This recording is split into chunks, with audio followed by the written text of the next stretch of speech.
Hello, Empire Crypto TV. My name is Stone. Be sure to like and please click that like button, and also be sure to subscribe to our show. We have many contents regarding the markets and many other topics. But today we are talking about a very crucial topic. Is it the end of the dollar? There are many speculators today who are talking about the end of the dollar coming to an end and so forth, since it has been raising interest rates last year. And we have been seeing a quite strong dollar ever since, but there are people who are speculating that we are living in an age that after 85 years of a dominant dollar, it could be the end of it. Besides that, before the dollar standard became to being, there was a gold standard, and that gold standard was removed and replaced by the dollar, which is a fiat currency worldwide. And if you are a trader and if you are someone looking to trade internationally goods, most of the time you would use the dollar as the exchange. And that made it very possible for the dollar to be strong over the years, because the banking standard accepted the dollar, and the international financial community had made that decision to make the dollar as the exchange currency, removing the gold.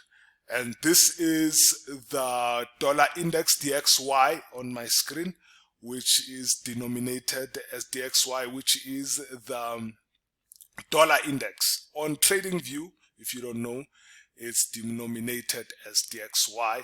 I'll go through the chart for now, but let us look at some of the economical struggles that had to be fought through. What has made the dollar to be relevant and how well protected it has been over the years. I can take you back in 2004.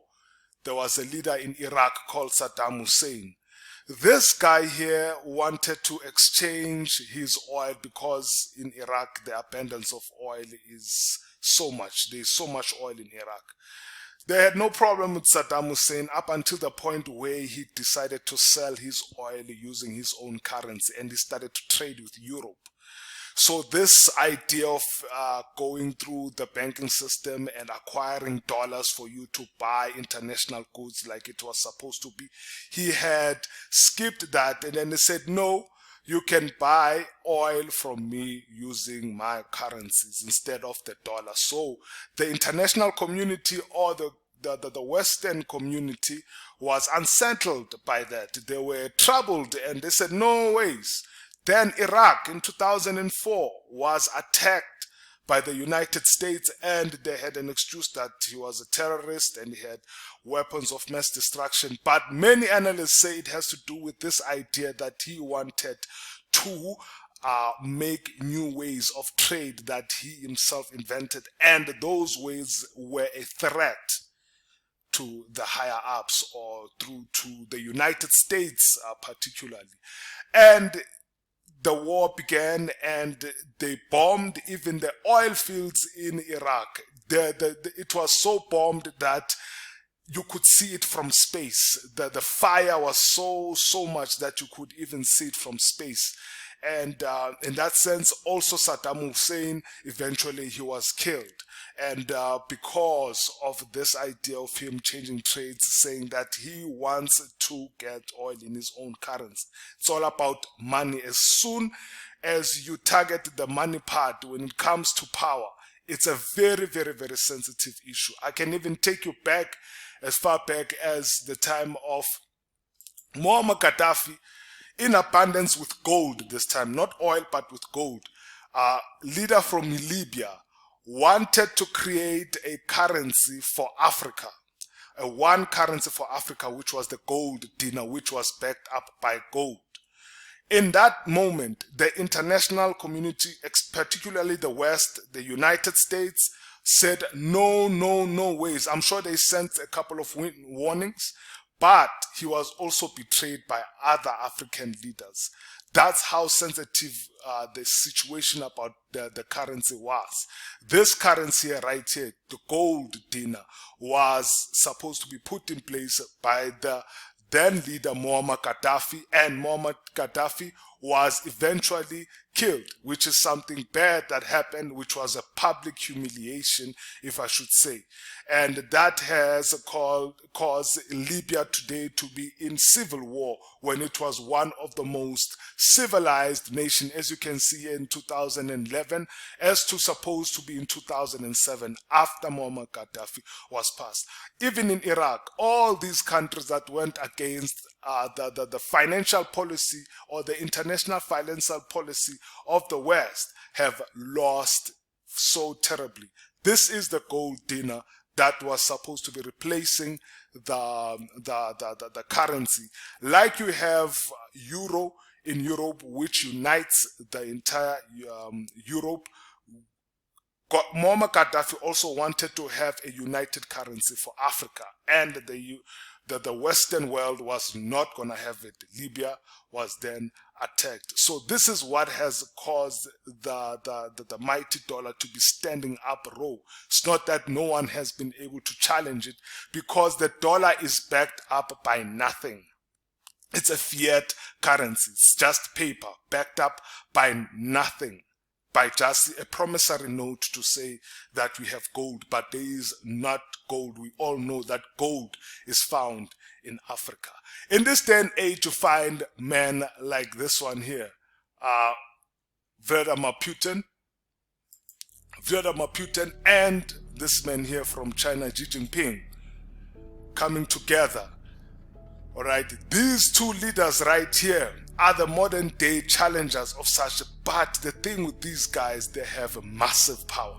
Xi Jinping and Putin, particularly Putin, right?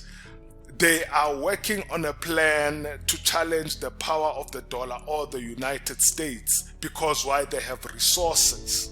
They can be able to back themselves up. Unlike the previous leaders that I mentioned to you, these guys are working very, very methodically, very slowly, bringing it together, and they are just supporting one another. Vladimir Putin, a very strong leader of the Russian Republic, has made it a point that when he was sanctioned, he made sure that he was going to sell gas at his own currency, which is the ruble, the Russian ruble. So what has taken place is that after he was sanctioned because of the war, the world sanctioned Russia, he responded and said, okay, it's fine, I will accept my currency as the currency to buy gas here in my country. And the dollar now, in this sense, is going to lose strength over time, because they are also China, slowly but surely, its goods are trying to be, or they are trying to push for their goods to be sold in yuan, which is the currency that the Chinese uses. But now let us look at the analysis of the gold overall over the years. But let's look at this, the strength of, not gold, of the dollar over the years. This is the dollar index, DXY, which you find on TradingView, denominated as DXY. Now, as you can see, as far back in 1985, the dollar index was at 164 or above 164, and has fallen over the years. It went as low as let me see here, at 70, which was its lowest back in, when was it? In 2008. That's because of the global financial crisis. Yes, the dollar did lose as much strength, and then Barack Obama came into power and sort of like, rounded up things. But right here at its lowest, it was in 2008. It was a global crisis, so it was a bad time. You can look it up yourself. And it has gained strength, but went as far as 114. But today, it's standing at 103.867 and fluctuating. So, falling from this point to that point, I can be assured that there will be a time where we see the dollar strength decreasing because of what's happening in the world. These two leaders are very, very, very serious. So in this sense, that's why I'm asking, could this be the end of the dollar? It has protected itself in such a way that it stood still, but at this point in the digital age where there's wars and then there's this two powerful leaders emerging and they are opposing the dollar, standing on the other side, on the east side of the world against the West. It's a very interesting time that remains to be seen. I hope you find this informative, this Empire Crypto TV show some love. Please be sure to click that like button and subscribe to our show. Until next time, thank you very much.